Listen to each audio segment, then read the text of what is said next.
Hi friends, welcome to my channel. ഇന്ന് ഞാനിവിടെ വന്നിട്ടുള്ളത് നമ്മുടെ അരളിപ്പൂക്കളെക്കുറിച്ച് പറയാനാണ്. എല്ലാവർക്കും ഈ പൂക്കളെ അറിയാമായിരിക്കും അല്ലേ? ഇതാണ് അരളി.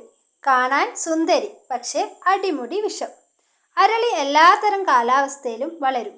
മഞ്ഞ, ചുവപ്പ്, വെളുപ്പ്, പിങ്ക് എന്നിങ്ങനെ വിവിധ നിറങ്ങളിൽ മനോഹരിയായി കൊഞ്ചിക്കുഴഞ്ഞവൾ നിൽക്കും. പൂന്തോട്ടങ്ങളിലെ റാണി. ക്ഷേത്രങ്ങളിൽ അരളിപ്പൂക്കൾ പൂജയ്ക്കും ഉപയോഗിക്കുന്നു.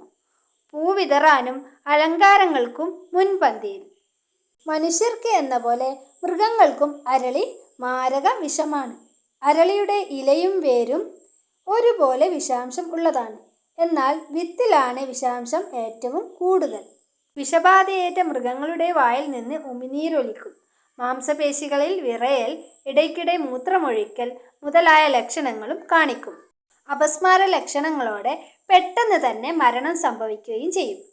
ഈ പൂവിൻ്റെ ചിത്രവും ഇതിനെക്കുറിച്ച് നിങ്ങൾ കുട്ടികൾക്ക് കൂടുതലായി പറഞ്ഞു കൊടുക്കേണ്ടതാണ്.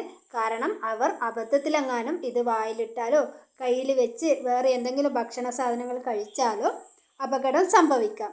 Okay, thank